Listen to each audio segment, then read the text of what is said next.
चलिए अपने आत्मा के ज्ञान और ध्यान की ओर।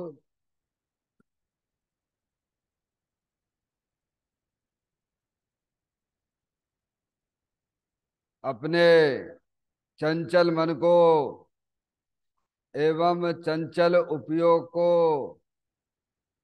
स्थिर करने के लिए जिनवाणी माता के माध्यम से अपनी वर्तमान ज्ञान की पर्याय में सम्यक भेद ज्ञान उत्पन्न करते हुए शरीर शरीर से संबंधित जितने भी चेतन अचेतन पदार्थ हैं उनका मुझ भगवान आत्मा के साथ में किसी भी प्रकार का कोई संबंध नहीं है। इस प्रकार भेद ज्ञान पूर्वक समस्त शरीर आदि पर पदार्थों का लक्ष्य छोड़ के मैं तो अंदर में त्रिकालिक ध्रुव भगवान आत्मा अखंड ज्ञान ज्योति स्वरूप हूँ। उसमें ही वर्तमान उपयोग का संबंध जोड़ते हुए कि मेरा यह भगवान आत्मा शरीर आदि पर पदार्थों से भिन्न प्रकट अखंड ज्ञान ज्योति स्वरूप है। ऐसा अपने आप को जानो और ऐसा ही अनुभव करो कि वर्तमान में ही मेरा यह भगवान आत्मा शरीर आदि पर पदार्थों से भिन्न प्रकट अखंड ज्ञान ज्योति स्वरूप है।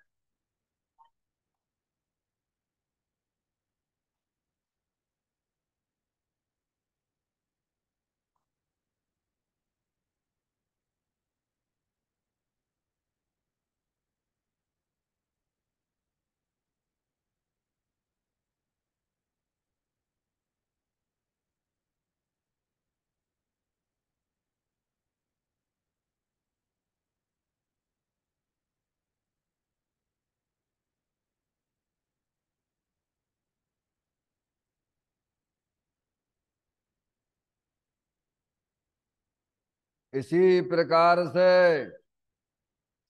संसार अवस्था में आत्मा की पर्याय में जो विविध प्रकार की पुण्य पाप के परिणाम दिखाई देते हैं वे समस्त परिणाम परद्रव्यों के लक्ष्य से होने वाले भाव हैं। वे हमारे आत्मा का स्वभाव नहीं है।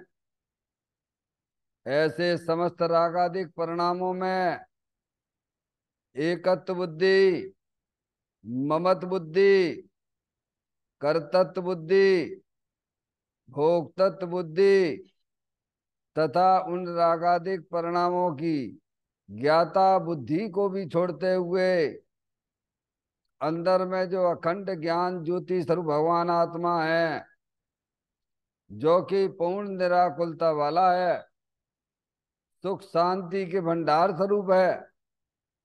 ऐसे गायक प्रभु परमात्मा में शरीर रागादिक का लक्ष्य छोड़ के मैं तो तीनों काल पूर्ण निराकुलता स्वरूप भगवान आत्मा हूँ। ऐसा अपने आप को जानो और ऐसा ही अनुभव करो कि वर्तमान में ही मेरा यह भगवान आत्मा शरीर रागादिक से भिन्न पूर्ण निराकुलता वाला है, पूर्ण सुख शांति के भंडार स्वरूप है, पूर्ण वीतराग आनंद मूर्ति स्वरूप है।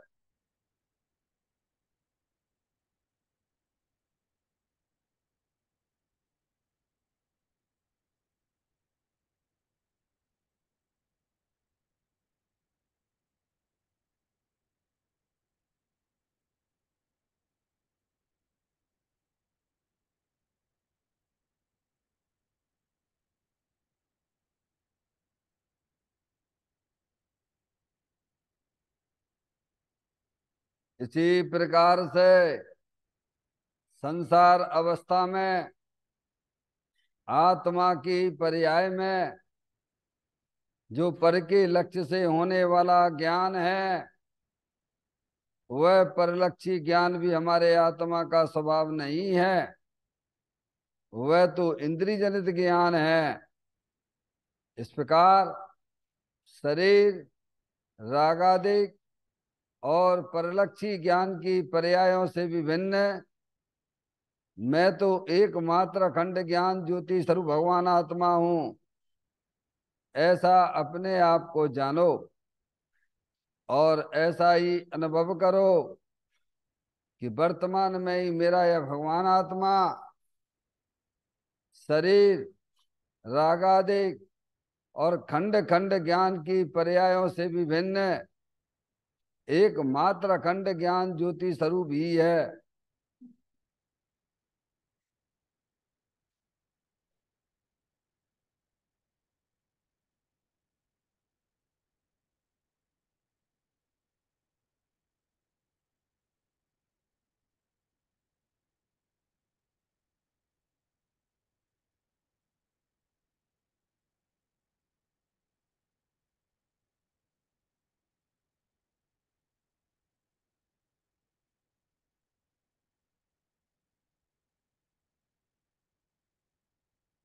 द्रव कर्म, भाव कर्म, नौ कर्म रहित शुद्धात्म स्वरूपो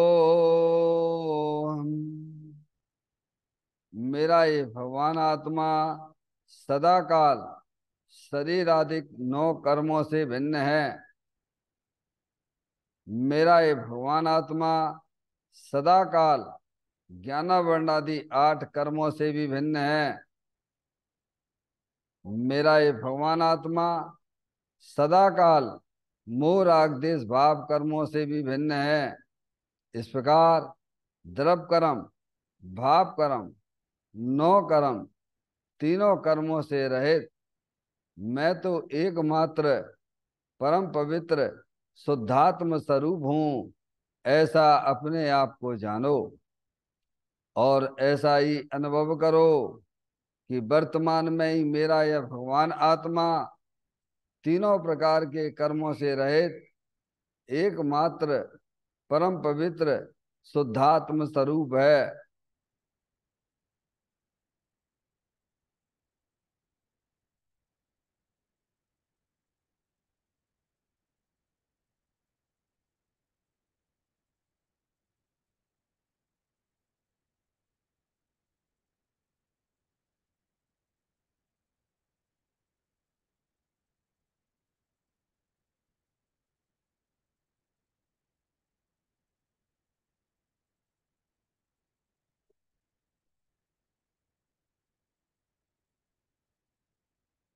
ओम नमः सिद्धेभ्य। ओम नमः सिद्धेभ्य। ओम नमः सिद्धेभ्य।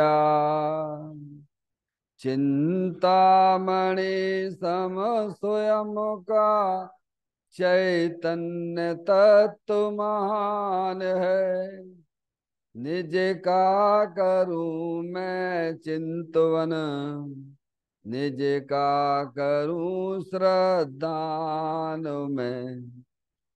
शुद्धात्मा ही देव है जो गुण अनंत निधान है। मैं स्वानुभव में देख लूं, आत्मा स्वयं भगवान है। मैं स्वानुभव में देख लूं, आत्मा स्वयं भगवान है। निम्मण जान परेठिया कम कलंक डैवी, अपालद्दऊ जैन पनु ते पर मपड़ बेबी।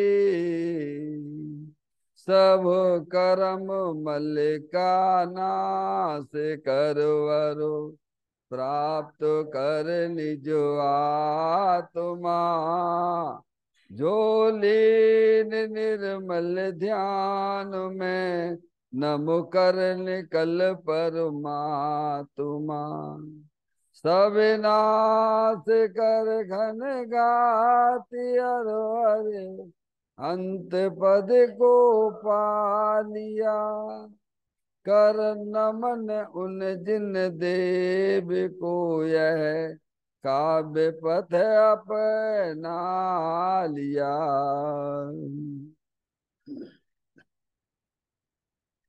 श्री योग सार जी नामक परम आध्यात्मिक ग्रंथ स्वाध्याय हेतु में विराजमान है।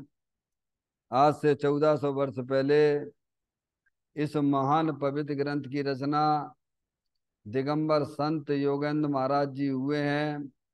उन्होंने इस महान पवित्र ग्रंथ की रचना की और उन्होंने इस ग्रंथ का नाम योग सार जी रखा। योग सार जी का सीधा सा अर्थ है मुक्ति के मार्ग में। योग का मतलब जोड़ होता है, किसका किसके साथ में जोड़ करना। तो भगवान कहते हैं कि अपनी वर्तमान शुद्ध ज्ञान की पर्याय का अंदर में जो अपना त्रिकालिक ध्रुव भगवान आत्मा जो सदा काल द्रव कर्म भाव कर्म नौ कर्म से रहित अखंड ज्ञान ज्योति स्वरूप है, ऐसे ज्ञायक प्रभु परमात्मा के साथ में अपनी वर्तमान शुद्ध ज्ञान की पर्याय का संबंध जोड़ने का नाम योग है, जिसे शास्त्रीय भाषा में सम्यक दर्शन सम्यक ज्ञान भी कहते हैं। और उस चेतन भगवान आत्मा में ही अपनी वर्तमान पर्याय को मग्न कराना उसे सार कहते हैं, यानी सम्यक चारित्र कहते हैं। तो योग सार क्या हो गया? सम्यक दर्शन सम्यक ज्ञान सम्यक चारित्र वाली निर्मल पर्याय, पवित्र पर्याय, मोक्ष महारूपी पर्याय जो अपने आत्मा के आश्रय से प्रकट होती है, इसे यहाँ योग सार कहते हैं। योग सार ग्रंथ के माध्यम से हम और आप यहाँ पर 33वें नंबर की गाथा का स्वाध्याय यहाँ कर रहे हैं, जिसमें हमें यही समझाया गया है कि निश्चय चारित्र ही मोक्ष का कारण है। निश्चय चारित्र क्या है? अपनी आत्मा में लीनता, अपने उपयोग को समस्त परद्रव प्रभाव और पर्याय से विमुख करके अंदर जो चेतन भगवान आत्मा जो अनंत शक्तियों के भंडार स्वरूप वस्तु है, ऐसे ज्ञायक प्रभु परमात्मा में अपनी वर्तमान पर्याय को मग्न कराना उसे निश्चय चारित्र कहते हैं। वही वास्तव में मोक्ष का कारण है। गाथा का पाठ करते हैं। व्रतशील संयम तप सभी है, मुक्ति मग व्यवहार से, त्रिलोक में जो सार है वह आत्मा परमार्थ से। हे जीव, व्रत तप संयम शील ये सब व्यवहार चारित्र हैं। व्रत तप संयमशील ये सब शुभराग हैं, समझ में आया भैया? और इन्हीं को अव्रत कर दो, अतप कर दो, असंयम कर दो और कुशील कर दो, तो ये हो जाएंगे पाप भाव। समझ में आया भैया? तो आत्मा की पर्याय में जो व्रत तप संयम आदि जो भाव होते हैं, वे सब परिणाम जो हैं शुभ भाव हैं। उसे ग्रंथों में व्यवहार चारित्र कहा गया है। समझ में आया भैया? और अपनी आत्मा में अव्रत का जो परिणाम होता है, कुशील का परिणाम होता है, विषय वासना के परिणाम होते हैं, वे पाप भाव होते हैं। समझ गए आप? तो कहते हैं कि व्रत तप संयम शील ये सब व्यवहार चारित्र हैं। मोक्ष का कारण एक निश्चय चारित्र को जानो। समझ गए आप? मोक्ष का कारण क्या है? निश्चय चारित्र है। समझ? निश्चय चारित्र आपको बताया था, आत्मलीनता, उपयोग का अंतर्मुख होके अपने चेतन भगवान आत्मा का आनंद लूटना, उसका नाम निश्चय चारित्र है। और वह बीतराग भाव रूप से है। समझ गए आप? इसीलिए यहाँ पर मोक्ष का कारण एक निश्चय चारित्र को जानो, जो तीन लोक में सारभूत वस्तु है। तीन लोक में सार रूप वस्तु कौन सी है? तो कहते हैं वीतराग विज्ञानता। समझ, तीन है, तीन भुवन में सार वीतराग विज्ञानता, शिव स्वरूप शिवकार, नमो तिर्योग समाल के, है नहीं। फिर कहते हैं आत्मा का, आत्मा मोक्ष का कारण है, अर्थात आत्मा के आश्रय से जो वीतरागता प्रकट होती है वह एक ही मोक्ष का कारण है। अगर मुक्ति में चलना है, चलना तो पड़ेगा। अनादिकाल से हमारा आत्मा इसी संसार में पड़ा हुआ है, समझ में आया भैया, जन्म मरण के फंदे में पड़ा हुआ है, तो उसमें क्या कर रहा है? दुख उठा रहा है। समझ में आया भैया। अगर मुक्ति में गमन करना है तो कहते हैं आत्मा मोक्ष का कारण है। अपना जो चेतन भगवान आत्मा है वो मोक्ष का कारण है, समझ गए आप। आत्मा स्वयं मोक्ष स्वरूप है। तो मोक्ष का कारण है। मोक्ष क्या है? कार है। मोक्ष क्या है? कार है। और उसका कारण कौन है? आत्मा है। अगर मोक्ष, मोक्ष यानी क्या है? अपनी आत्मा की पर्याय में अनंत दर्शन, अनंत ज्ञान, अनंत सुख, अनंत वीर जैसी परिपूर्ण निर्मल पर्याय की प्राप्ति करना है तो आत्मा उसका कारण होगा। आत्मा की तरफ तुम्हारा लक्ष्य जाएगा तो वो पर्याय आपको, अरियंत सिद्ध परमात्मा ने जो पर्याय में प्राप्त किए हैं वे हमें आप सबको मिल सकती हैं, समझ गए ना। इसीलिए आत्मा ही मोक्ष का कारण है, समझ गए आप।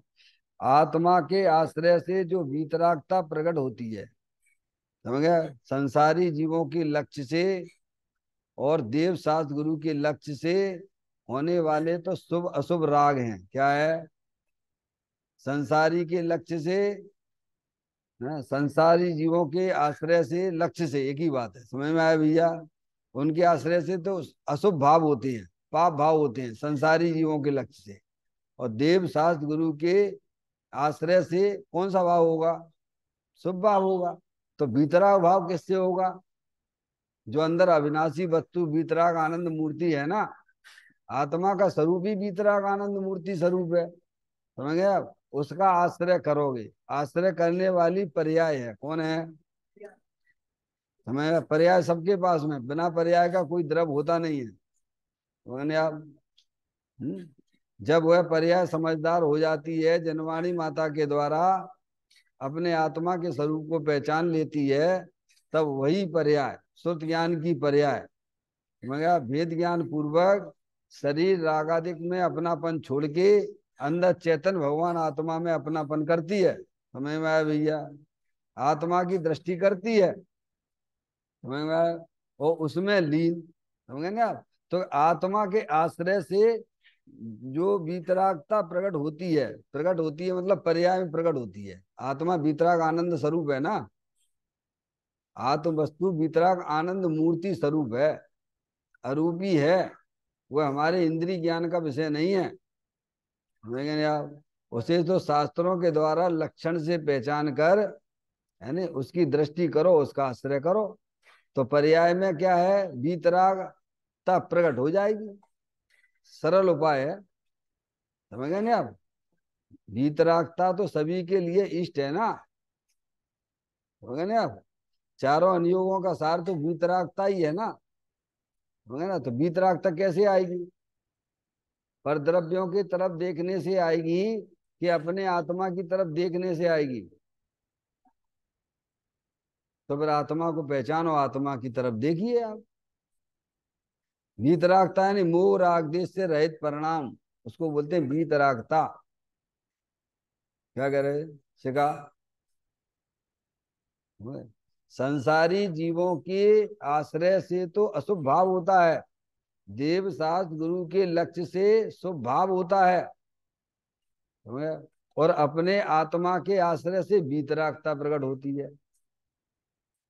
तीन चीजें आपके सामने रखी हुई हैं। मिर्ची भी रखी हुई है, नमक भी रखा हुआ और शक्कर भी रखी हुई है। नहीं आई समझ? तुम्हारी थाली में तीन चीजें हैं, मिर्ची भी रखी है और नमक भी रखा हुआ है और मिश्री भी, मीठी चीज भी रखी हुई है। अब तुम जो खाओगे तुम्हें वैसा स्वादान लग जाएगा, नहीं आएगा? ऐसा ऐसा नहीं होता क्या है? यही तो भगवान बताना चाहते हैं, यही हमारी गुरु माँ जनवाणी हमको समझाना चाहती है। संसारी जीवों का आश्रय करोगे, लक्ष्य करोगे, तो तुम्हारी पर्याय में पाप रूप परिणाम होंगे। उसको आप स्वयं ही अनुभव करोगे। क्यों मिर्ची का खाते तो मुंह में जलन तुरंत होती है कि नहीं होती है भगवान?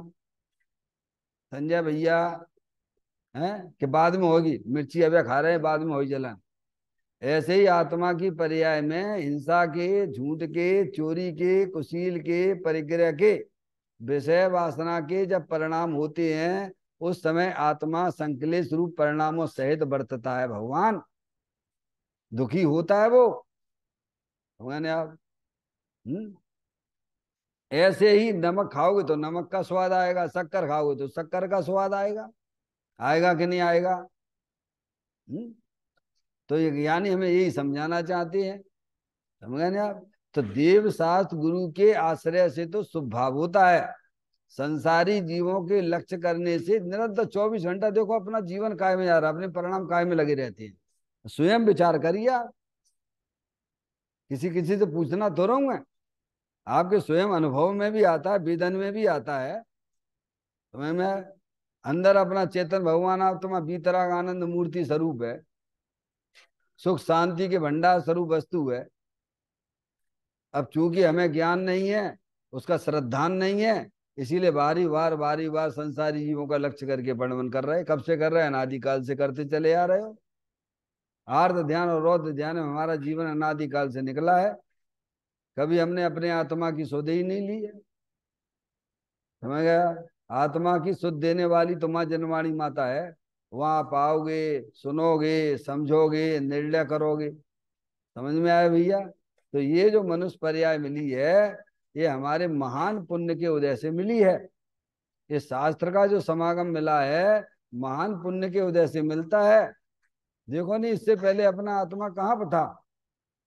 अभी आपकी शरीर की उम्र सपोज मान लीजिए 50 साल है, 60 साल है, 40 साल है। इससे पहले कहाँ थे संजय भैया? होंगे कीड़े मकोड़े होंगे, और क्या होंगे? समझ में आया भैया? अब मिल गई है तो मैं चोला गली शकली लग रही है, क्या लग रही है? हैं? तुम फिर उसके बाद कहाँ जाओगे?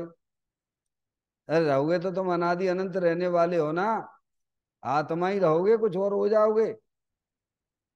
फिर इतना विचार करो, है करने योग्य कार्य क्या है? समझ में आया भैया? माँ जनवाणी माता का समागम मिलना यानी भव का अभाव समझना। एक बार आप थोड़ी सी मेहनत कर लीजिए, और इस मेहनत में आपको दुख नहीं होगा, बल्कि उल्टे आपको जो है दुख रूपी पर्याय गायब होने लग जाती हैं, और अतीन्द्रिय आनंद जैसी पर्याय प्राप्त होने लग जाती हैं। दुनिया भर की कितनी मेहनत करती हो, हैं लगे रहती हो किचन में, कमाए रुपए पैसा कमाने में। पूरा जीवन हमारा इसी में जा रहा है क्या?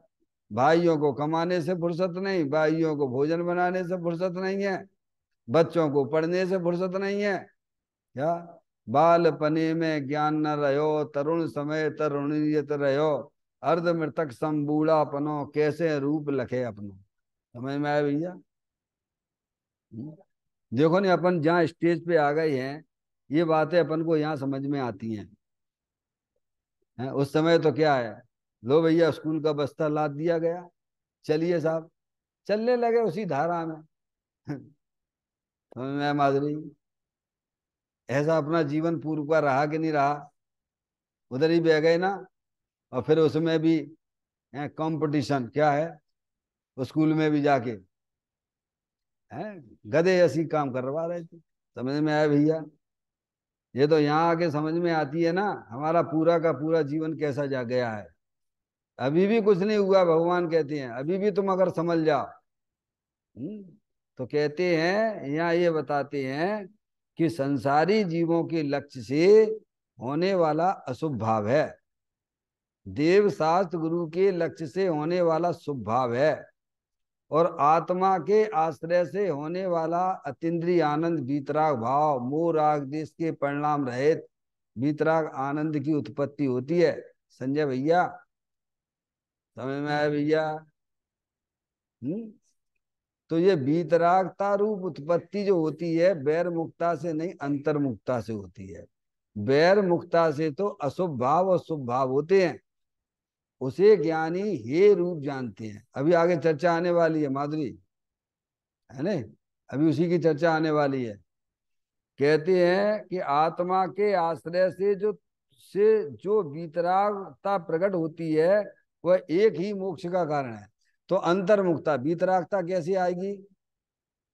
जब आपकी वर्तमान सुत ज्ञान की पर्याय भेद ज्ञान पूर्वक शरीर शरीर से भिन्न चेतन अचेतन पदार्थों का लक्ष्य छोड़ती हुई अंदर में जो विकार रूप परिणति है उससे भी भेद ज्ञान करती हुई अंदर त्रिकालिक ध्रुव भगवान आत्मा विराजमान है। समझ में आए भैया? जैसे मंदिर में दर्शन करने के लिए क्या करना पड़ता है अपन को? भगवान के दर्शन कैसे होंगे? वेदी पे बैठे हैं, इधर उधर देखते रहोगे तो भगवान के दर्शन होंगे क्या? हैं संजय भैया? मंदिर में आइए और भगवान की तरफ देखिए, सबको अपनी ज्ञान में इग्नोर कर दीजिए तो भगवान के दर्शन होते हैं। ऐसे ही अंदर चेतन भगवान आत्मा है, वीतराग आनंद मूर्ति स्वरूप है। समझ? वेदी पे भगवान विराजमान है, वे ही हमें बता रहे हैं। समझ गया? वे कह रहे तुम ये काम करो, तुमने अगर ये काम चालू कर दिया तो तुम्हें दुनिया की कोई ताकत नहीं है जो तुम्हें संसार में रोक सके। समझ में आया भैया? इतना भगवान गारंटी के साथ में, दिगंबर संत गारंटी के साथ में बात करते हैं, दुनिया की कोई ताकत नहीं है कि जो आपको 4 गति 84 लाख योनियों के परिभ्रमण कराए।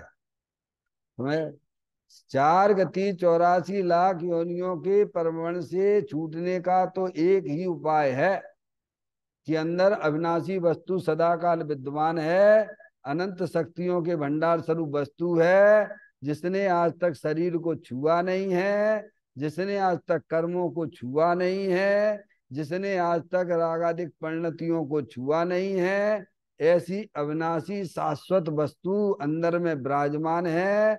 उसकी दृष्टि करो, उसका आश्रय लो, तो तत्काल आपकी आत्मा की पर्याय में वीतराग आनंदता की प्राप्ति हो जाएगी। जो पर्याय में रागादिक पंडितियां दुख रूप चल रही हैं ना भगवान, उनका होने लग जाएगा अभाव। परेशान कैसे हो भैया? पर द्रव्य से परेशान हो कि अपने राग से परेशान हो? हैं? हाँ बताओ। भूल है आपको भरमत बात, तुम्हें मैं मोह महामद पियो अनादि से भूल आपको भरमत बात। समझ गया? ये 4 गति 84 लाख के दुख अज्ञानियों के हैं। समझ में आया? अज्ञानता के हैं वे। इसीलिए कहते अपने आत्मा के आश्रय से। क्या है? कितना एकदम मतलब सटीक बातें हैं ये। कहते हैं आत्मा के आश्रय से। तो आत्मा का ज्ञान चाहिए कि नहीं चाहिए? आश्रय कैसे ले लो? आत्मा का ध्यान लगाओ, हम आपसे कहें आत्मा का ध्यान लगाओ। है? ध्यान शिविर चलते नहीं आजकल? ध्यान शिविर पारसमणि गई थी आप? नहीं? चलो अच्छी बात है? समझ गए आप? ध्यान शिविर चलती है ना, तो ध्यान किया नहीं जाता, ध्यान होता है। पहली बात तो ध्यान के कोई शिविर विविर होते नहीं है। समूह शरण भी जो है ज्ञान का शिविर है, ना कि ध्यान का शिविर। समूह शरण जैसी सबसे बड़ी क्लास वहां लगती है समूह शरण में, वो ज्ञान का शिविर है। काय का? हाँ। ध्यान तो होता है जिससे आपको प्रेम जिससे है उसका ध्यान चलता रहता है। अज्ञान अवस्था में पर पदार्थों से प्रेम है तो आर्थ ध्यान रोध ध्यान चल रहा है। ज्ञानी को अपने आत्मा से प्रेम हो जाता है तो उसे धर्म ध्यान चलता रहता है। नहीं आई समझ में? पारसमणि, ध्यान करने के लिए कोई अवस्था शरीर की हो ऐसा नहीं है कि साहब लेटे लेटे भी हो। हाँ, लेटे लेटे भी हो सकता है, बैठे बैठे भी हो सकता है, खड़े खड़े भी हो सकता है, और भोजन करते करते भी हो सकता है। हैं?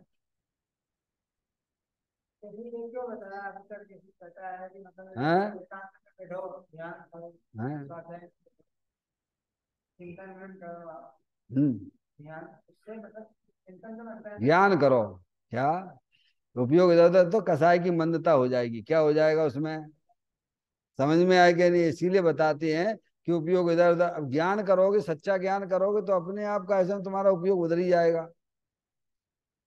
क्या? देखो, बहन श्री ने ये बात भी बहुत बढ़िया उसमें बोल में लिखी है, वचनामृत में। हमें उपयोग नहीं पलटना है, हमें अपनी रुचि का परिणमन करना है। क्या करना है?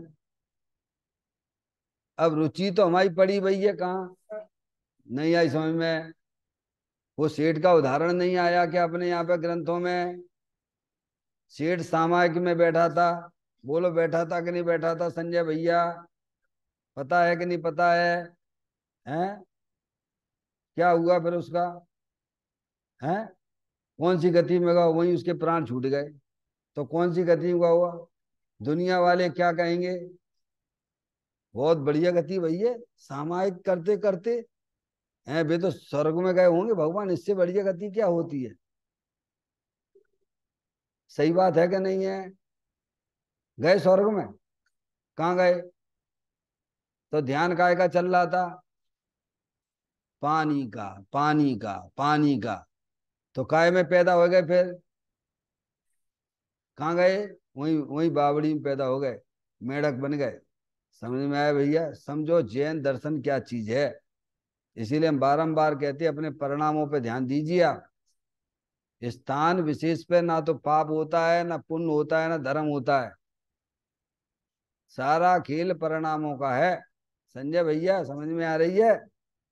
यहाँ आके बैठ गए जैसे बिल्कुल बाबा जैसे, और लग रहा है सब ये बहुत बड़े धर्मात्मा है। हो सकता है ठगने के लिए बैठा हूँ। समझ में आया भैया? सब खेल परिणामों से चलता है। हमें अपने परिणामों पे ध्यान दीजिए। मैं तो आप घर पे बैठे बैठे आप पुण्य कर सकते हो, और धर्म भी कर सकते हो, और पाप भी कर ही लेते। पाप तो वहां कौन तो चर्चित ही है कि घर में पाप होता है, मंदिर में धर्म होता है। क्या भगवान, ये तो चर्चा का विषय है। इसीलिए हमें क्या लगता है, चलो रे चलो, चलो रे चलो, कहाँ चलो? पहले सोचो, तुम लोकाकाश के पदार्थ हो, अलोकाकाश में तुम जा नहीं सकते हो, तो परिणामों में इतनी उथल पुथल क्यों करना? सीखा? मूर्खों जैसे काम नहीं हो रहे हमारे परिणामों के अंदर। चलो अरे चलो चलो, तो कहाँ जाओगे तुम ये बताओ? अरे तुम आत्मा हो, आत्मा ही रहोगे ना। है लोकाकाश के पदार्थ और लोकाकाश के बाहर जाओगे नहीं। बिना निर्णय की चल रहा है, बस ऐसी समझ लीजिए आप संजय भैया। तो वो जो कहा जाता है वो इसीलिए कहा जाता है क्या? लेकिन वास्तविक बात ये है कि जिसे वास्तव में जिससे प्रेम होता है उसको उसका ध्यान निरंतर हुआ करता है। अपनी रुचि को संभालिए, अपनी रुचि किधर जा रही है? जिधर जिधर रुचि जा रही है उधर वो है ज्ञान उसके पीछे पीछे भागता है। रुचि अनुयायी वीर, क्या कहा? अब रुचि तो पड़ी हुई है पर पदार्थों में। समझ में आया? इसीलिए आपकी एक जो है फिल्म का गाना भी है, हम तो उसको यहाँ लगा के बात करते हैं। आंखें खुली हो या हो बंद, दीदार उनका होता है। क्या मतलब इसका? क्या मतलब इसका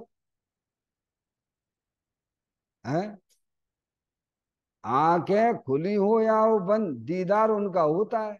इनका मतलब ये है कि जिसको जिससे प्रेम होता है, आंखें खुली और बंद से कोई लेना देना नहीं रहता है। समझ में आया भैया? अगर इसे किसी को पर पदार्थों से प्रेम है, आंखें उसकी बंद हो तो भी सपने में वही आता है। आता है कि नहीं आता है? बोलो। हैं? और हैं, आंखें खुली हो और अंदर में रुचि पर पदार्थों की है तो वो जो पाप का परिणाम में लिप्त है। समझ गए? और ज्ञानी सो भी रहा है तो, क्योंकि उसे अपने आत्मा से प्रेम है, तो सोते में भी सोचिए आप, मतलब क्या है? आंखें खुली और बंद से कोई मतलब नहीं। आपको प्रेम किस चीज किस वस्तु से है? भगवान कहते, भगवान प्रेम करने के लिए मना नहीं करते हैं। भगवान ये नहीं कहते कि प्रेम मत करो, प्रेम करो, पर किससे करो? जो आपकी चीज है उससे प्रेम करो। क्या है? अब आप समझ लिए आपकी चीज कौन सी है। क्या? कितनी बढ़िया चीज बता दी भगवान ने। अंदर अविनाशी वस्तु है, वो आत्मा, वो मेरी चीज है। ये शरीर मेरी चीज नहीं, शरीर भी प्रेम करने लायक नहीं है। जब शरीर ही प्रेम करने लायक नहीं है तो शरीर से भिन्न चेतन अचेतन पदार्थों से हैं, समझे नहीं आप? तो कहते हैं कि संसारी जीवों के आश्रय से अशुभ भाव होता है, और देव सास गुरु के आश्रय से शुभ भाव होता है, और आत्मा के आश्रय से बीतराग भाव। अब यहाँ अगर आपके पास में ये कला हो, काय की, खाए की कला है, क्यों? माधुरी, पतली पतली गोल गोल रोटी बनाना आती कि नहीं आती है? अरे बोलो हाँ या ना। है? तो यहाँ बनाई जा सकती कि नहीं बनाई जा सकती है? अरे पंडित जी साहब कैसी बात कर रहे हैं, मंदिर में रोटी बनवाओगे हमसे? कहा। अरे हम पूछ रहे हैं भगवान, बनवा नहीं रहे हैं। जो तुम्हारे पास में ज्ञान में कला पड़ी हुई है, उस कला का उपयोग यहाँ किया जा सकता है कि नहीं किया जा सकता है? हैं? सबको अपनी अपनी, किसी को जो भी है ज्ञान में है, समझ गए नहीं आप? ऐसे ही ज्ञानियों को उनके ज्ञान ज्ञान को कला, सम्यक ज्ञान को कला शब्द से उपयोग किया गया है। परद्रव्यन से भिन्न आप में रुचि सम्यक्त भला है, आप रूप को जान पनोसु सम्यक ज्ञान कला है। सम्यक ज्ञान को कला शब्द कहा गया है। कला का मतलब होता है का प्लस ला। का यानी कारण परमात्मा, ला यानी प्रकट करे। क्या है वो कला? वास्तविक कला है कि आत्म जो वस्तु है वो कारण परमात्मा है, और जो कारण परमात्मा है वह अनंत शक्तियों के भंडार स्वरूप वस्तु है। उन शक्तियों को अपनी वर्तमान पर्याय में प्रकट करना क्या है? नहीं आई समझ? अब शक्तियों को पहचाने तो उन्हें व्यक्त करे। अब प्रश्न तो ये है ना, शक्तियों को पहचाने पहले, तो फिर उनको उनकी तरफ जागृति, उसकी ज्ञान में जागृति आए। समझ गए नहीं आप?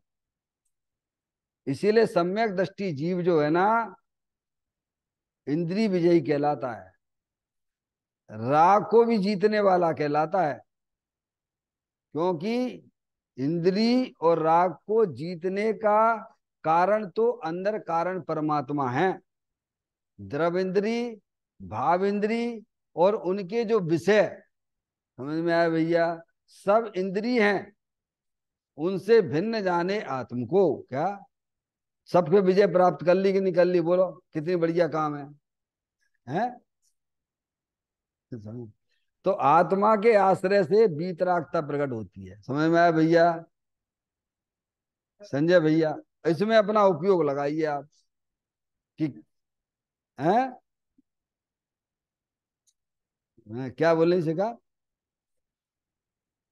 वैसे ज्ञान बहुत जरूरी है? इसको, ये देखो भगवान के यहाँ से आई हुई बातें, अरिहंत परमात्मा की दिव्य ध्वनि में से आई हुई बातें हैं, आचार भगवंतों की बातें हैं ये। हैं, ये कोई हवा में उड़ा देने वाली बातें नहीं है। समझ में आए भैया? क्या? हम दुखी, निरंतर दुखी तो है आत्मा, अपने मोह राग देश के परिणाम से दुखी है। कैसे दुखी है? परद्रव्य के कारण से दुखी नहीं है। हैं? हाँ? और अंदर भगवान आत्मा मोह राग देश को ब्लू कलर से भिन्न पड़ा हुआ है। मोह राग देश के परिणाम बीतराग आनंद समूर्ति है। ये ज्ञान करो, इसका निर्णय करो, इसकी दृष्टि करो, इसका आश्रय लो। भगवान जी कह रहे हैं। तो बीतरागता प्रकट होती यानी जो शक्तियां द्रव्य के अंदर विद्यमान हैं, उनकी पर्याय में प्रकटता हो जाती, उसे बीतरागता कहते हैं। अनंत शक्तियों जो आत्मा में भरी पड़ी हुई हैं, उनकी पर्याय में व्यक्तता हो जाना। तो व्यक्तता बैर मुक्ता से नहीं होती है, व्यक्तता अंतर्मुक्ता से होती है। कैसे होती है? हाँ, अगर तुम्हें हमें सबको 4 गति 84 लाख योनियों में परिभ्रमण नहीं करना है, तो जिनेन्द्र देव परमात्मा ने जो मार्ग बताया है उस मार्ग को अपने जीवन में अप्लाई करिए। समझ में आया भैया? ये सहारा मत लेना कि सब पंचम काल में ये नहीं हो सकता है। जो ऐसी बातें करते हैं उन्होंने ग्रंथ को पढ़ा ही नहीं है। समझ में आया भैया? तो है कैसा अभिप्राय में फूट है। चारों गतियों में समय दर्शन होता है, त्रियंच गति के जीव। अब देखो ना आप कैसे में है, वहां पे देखिए आप, जो राम और सीता मुनराज को हार दे रहे थे, जटायु पक्षी है, देशव्रती हो गया। कैसे हो गया बताओ, कैसे हो गया संजय भैया? वो हो सकता है। और अपन सोचो, विचार करो, तुम्हें ऐसी कैसी पराधीनता तुम्हारे पास? नार की जीव कर सकते आत्मा की प्रतीति, हम नहीं कर सकते भाया है। तो कहते हैं आत्मा के आश्रय से जो वीतरागता प्रकट होती है वह एक ही मोक्ष का कारण है। यानी मोक्ष यानी मुक्ति में अगर गमन करना है, मोक्ष जैसी अनंत दर्शन, अनंत ज्ञान, अनंत सुख, अनंत वीर जैसी पर्याय प्रकट करनी है। ओ मेरी ऐसी दशा जैसी तुम्हें धारी। बोलते हो कि नहीं बोलते हो? कौन से बोलते हो? हैं? अरे कौन से बोलते हो? हैं? बता। हो मेरी ऐसी दशा भगवान के सामने खड़े होकर बोलते हो? तो भगवान कहते हैं तुम्हारी हो जाएगी दशा, जो हम तुमसे कह रहे हैं तुम ऐसा करोगे, और तुम्हारी गारंटी से तुम्हारी दशा ऐसी होगी। अरे उन जो बताएंगे वो मार्ग पे चलोगे कि नहीं चलोगे, कि केवल कहती रहो भगवान भगवान भगवान, हो मेरी ऐसी दशा तैसी तुम धारी रे। हैं? क्यों भैया? भगवान कह रहे अंदर में जिन स्वरूप भगवान आत्मा है उसका ज्ञान करो, उसका श्रद्धान करो, और उसमें ही अपने उपयोग को लगाओगे तो तुम्हारी भी पर्याय परमात्मा रूप से हो जाएगी, मोक्ष मिल जाएगा। क्या भगवान संजय भैया? हाँ? कठिन कुछ भी कठिन है? अरे कठिन है माधुरी, बहुत कठिन है नहीं? हाँ? हाँ। सरल है, समझ गए यार? सतगुरु कहें सेज का धंधा, वाद विवाद करे सुगंधा। तो कहते हैं आत्मा के आश्रय से, आश्रय लेने वाली पर्याय, समझ गए? श्रद्धा की पर्याय, ज्ञान की पर्याय और चारित्र की पर्याय। समझ में आया भैया? सबका झुकाव किधर है? केंद्र बिंदु कहाँ है? उपयोग का केंद्र बिंदु क्या है? अंदर। समझ गए? जैसे अर्जुन, अर्जुन को निशाना लगाने के लिए कहा गया है, सबने सबसे पूछा गया पांचों भाइयों से कि लगाओ उसमें जो पुतली है ना, वो जो नकली बना के रखी थी पेड़ के ऊपर, और उसकी आंख पर, पुतली पे लगाना निशाना। 4 भाइयों से पूछा गया, सबसे क्रम से है। तो जो है सब अलग अलग तरीके से बात करें। हाँ पेड़ है, गुरुजी आप भी हो, हैं सब दिख रहा है हमें, और चिड़िया की आंख भी दिख रही है। तो कहीं बैठ जा रहा साइड से, क्या बोला उन्होंने? क्या बोला उन्होंने? चारों से बोला साइड से बैठ जाओ।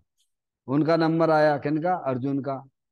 अर्जुन तुम बताओ तुम्हें क्या क्या दिख रहा है? तो उन्होंने कहा पुतली। क्या दिख रहा है? नहीं आई समझ? क्या दिख रहा है? पुतली। पुतली समझ आए? किसकी पुतली? किसकी पुतली? किसकी पुतली? किसकी पुतली? पुतली। किसकी पुतली मत बोलो समझ में आया? ध्यान करना। किसकी पुतली? तो चिड़िया नहीं दिख रही, पुतली। हम दिख रहे कि नहीं? तो नहीं दिख रहे थे क्या संजय भैया? नहीं दिख रहे थे क्या? हैं? क्यों? ज्ञान सबका था, दृष्टि उस पुतली पे थी, वो ही निशाना लगा सकता है। ऐसे ही ज्ञानी जीव के ज्ञान में सब चीजें हैं, पर दृष्टि एक अंदर अविनाशी वस्तु के ऊपर है। समझ में आया भैया? यही तो कला है ना। है क्यों? महिला है, नई नई शादी हुई है, उसका पति रहता है हजारों किलोमीटर दूर और घर में रह रही है। बोलो अपने पति का फोटो देख लेती है कि नहीं देख लेती है? घर में खूब लड़ाई झगड़े चल रहे हैं, खूब बातें चल रही हैं, वो अपने पति का फोटो देख सकती कि नहीं देख सकती है? फोटो देखने के लिए फोटो ना उठाना पड़े भाई, उसका चेहरा देखती देख लेती कि नहीं देख लेती है? समझ में आई कि नहीं आई भैया? हाँ? ऐसे ही भगवान कह रहे हैं तुम्हें अभी अपने आत्मा का परिचय नहीं है, परिचय नहीं है, ज्ञान नहीं है, इसीलिए तुम्हें आत्मा की तुम्हें प्रतीति नहीं है। समझ में आया? तुम्हें अपने आत्मा के प्रति प्रेम नहीं है। समझ में आया भैया? जिस दिन तुम्हें अपने आत्मा का परिचय हो जाएगा, प्रीति हो जाएगी, फिर हमें तुम्हें बताना ना पड़ेगा। समझे ना आप? तो अपने आत्मा के आसे वीतरागता प्रकट होती है, देखना आप, वही एक मोक्ष का कारण है। मोक्ष का कारण क्या है? अपने उपयोग को समझ परद्रव, परद्रव में क्या क्या लेना, बोलो? शरीर, शरीर से संबंधित जितने भी चेतन अचेतन पदार्थ परद्रव, परद्रव प्रभाव, प्रभाव में क्या लेना? आत्मा में जो रागादिक परिणतियां होती हैं वे प्रभाव हैं। और पर्याय, यानी एक एक समय की जो पर्याय है, जो हर समय नई नई पैदा हो रही है आत्मा में। समझ में आया? उससे विमुख अंदर अविनाशी वस्तु सदा काल विद्यमान वस्तु है। समझ समझ गए आप? तो कहते आत्मा के आश्रय से वीतरागता प्रकट होती है, वह एक ही मोक्ष का कारण है। समझे ना आप? और व्यवहार चारित बंध का कारण है। अब यहाँ एक प्रश्न उठाया उन्होंने, तो फिर कुंद कुंद आचार्य ने पंच महाव्रत क्यों पाले थे? जब व्यवहार चारित यानी शुभराग, व्यवहार चारित यानी, तो आचार्य कुंद कुंद देव ने ये ऐसा शुभराग क्यों किया जो बंध का कारण है? प्रश्न आया समझ? फिर ने क्यों पाले 28 मूल गुण? बस यही करते रहते। अभी देखो जवाब सुनना। तो फिर कुंद कुंद आचार्य ने पंच महाव्रत क्यों पाले थे? कहाँ पाले थे? पूज्य गुरुदेव श्री कहाँ पाले उन्होंने? जो निमित्त थे उन्हें ज्ञान में गे रूप जानकर हे गिना था। क्या कहा था? आपके ज्ञान में बहुत सारी चीजें आती हैं, आती हैं कि नहीं आती? यहाँ तक आए आप, हमने तो आपको एक उदाहरण दिया। समझे नहीं आप? मुझे पलासिया में स्वाध्याय वन प्रवचन करने जाना है, जब जाते थे वहां रहते थे यहाँ पर गांधीनगर में, और 9:15 मेरे को पहुंचना है, क्लास चालू करनी है, 15 मिनट का समय है हमारे पास में। तो हमसे पूछो भाई साहब वहां पर जाके कि तुम्हें रास्ते में कौन कौन दिखाता, क्या क्या दिखे थे, कौन सी दुकानें खुली थी, क्या थी? हम क्या जवाब देंगे आपको, बोलो संजय भैया? हैं? नहीं नहीं, आप हमसे पूछो। तो ज्ञान में गे रूप जानकर हे गिना था। क्या क्या हमें हमारा क्या प्रयोजन है? समझ में आए? शुभराग आदि ज्ञानी के उनके भी आते हैं, जो इस मार्ग पे चलते हैं, जो मोक्ष मार्ग में चलते हैं। तो ज्ञानी जीवों के जीवन में अशुभ भाव से हटने के लिए शुभ भाव आता है, लेकिन वे अपने ज्ञान में उसे क्या जानते हैं? समझ में? हे रूप जानते हैं। ऐसे तो आते ही रहते, इससे में क्या लेना देना? हमारा प्रयोजन शुभराग करने का थोड़ा है। जैसे किसान का काम है, किसान है ना, किसान खेती करता है, काय के लिए करता है? दाने के लिए करता है कि भूसे के लिए करता है? उसका लक्ष्य क्या है किसान का?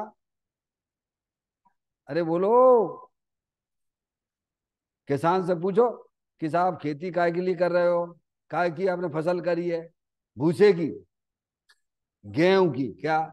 तो उसकी दृष्टि में क्या है? तो भूसा तो होता ही है। ऐसे ही जो अपने आत्म कल्याण की दृष्टि से मोक्ष मार्ग में चलती हैं, समझ में? ऐसे शुभ राग उनके ज्ञान में आते हैं, लेकिन उस शुभ राग को क्या हे रूप से जानते हैं, मतलब कोई प्रयोजन नहीं है। समझ में आए भैया? ये बात कहना चाहते हैं। अब देखना अगला प्रश्न। आप तो एकांत करते हो, व्यवहार से कुछ लाभ नहीं होता ऐसा मानते हो। क्या कह दिया? ऐसा चलता है ना मार्केट में। ये तो जो सोनगढ़ वाले सब एकांत वाले हैं, क्या है, आत्मा आत्मा की बातें करते हैं।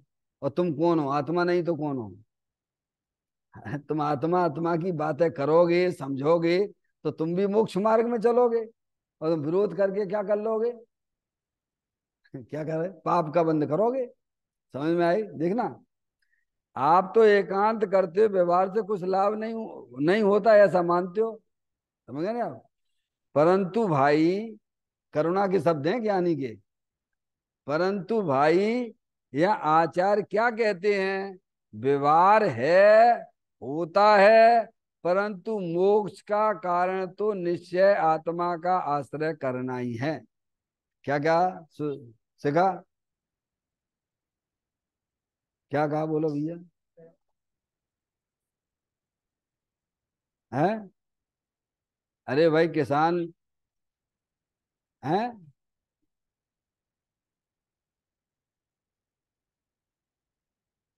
अरे वो तो होंगे ही भैया। अशुभ भाव से बचने हेतु ज्ञानी को शुभ आता, पर वह उसका करता न होता, रहता उसका ज्ञाता। आओ तुम्हें ध्रुव धाम दिखा दूं, दिखला दो ना, आत्म में रमना सिखला दूं। देखो, जिसे अपने आत्मा की रुचि होती है, समझ गया, उसको पुण्य पीछे, शुभ भाव तो पीछे पीछे भागते हैं। सही कह रहा हूं गारंटी से। थोड़ा कड़क लगेगी शब्द बात, नहीं आई समझ में? कि जितनी आप भगवान की पूजा भक्ति करते हो ना, क्या, अज्ञान दशा में शास्त्र का ज्ञान नहीं करते हो ना, अपनी आत्मा ज्ञान नहीं करती हो ना, और जो अपनी आत्मा का ज्ञान करते हैं, अपनी आत्मा को समझते हैं, उससे ज्यादा पुण्य उनको बनता है। क्या कहा? वंदना, समझ में आ रही बात?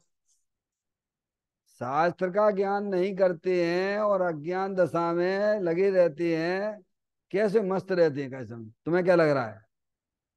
और तुम स्वाध्याय, स्वाध्याय को परम तप दिया गया है, परम तप की संज्ञा दी गई है। आप अपने आत्मा को समझने में जो बुद्धि लगा रहे हो, तो ऑटोमेटिक आपके शुभ भाव तो अपने आप ही होने लग जाएंगे। क्या होने लग जाएंगे? और ऐसा शुभ भाव ज्ञानी के जीवन में तो हमेशा बना ही रहता है। समझ गए? क्यों? क्योंकि उसकी पर्याय का झुकाव अपने चेतन भगवान आत्मा के साथ है। तीव्र कसाईयों को आत्मा की बातें अच्छी लगेंगी क्या? समझ गए ना आप? नहीं, कसाई की मंदता का नाम शुभ भाव है ना। कि शुभ भाव केवल भगवान की भक्ति में ही होता है क्या? तो उनसे पूछो 923 जीवों से, जो भरत जी के पुत्र थे, जिनने कौन सा शुभ भाव किया, ऐसा कौन सा पुण्य कर्म काम किया था, जो जो 923 जीव हो गए, वो मोक्ष भी चले गए उसी भव से, निगोद से निकले। क्या?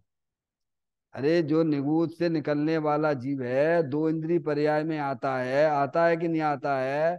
तो पुण्य भाव से आता है कि पाप भाव से आता है? फिर दुर्लभ लई जो चिंता मणि, त्यो पर्याय लई त्रस्तनी। आप परिणामों को पहचानिए।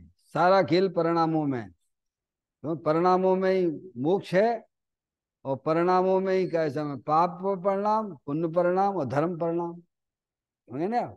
तो कहते हैं व्यवहार है, होता है, आचार कहते हैं। कौन कहते हैं? वे ही खुद कहते हैं।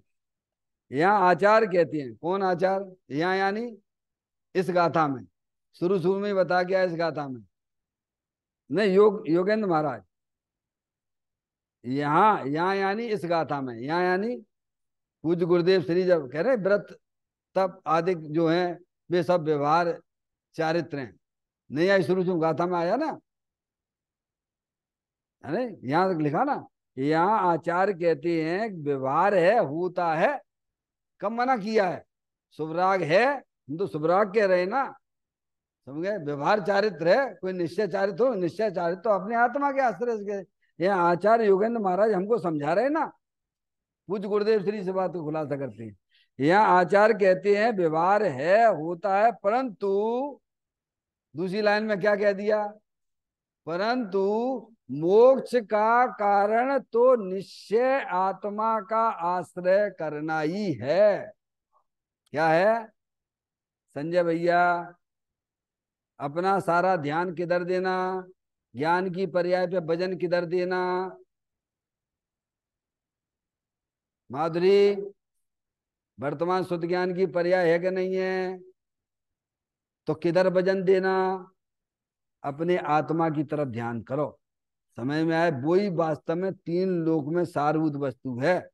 समझ गया? क्योंकि आत्मा के आश्रय से ही 4 गति 84 लाख योनियों से छुट्टी मिलती है।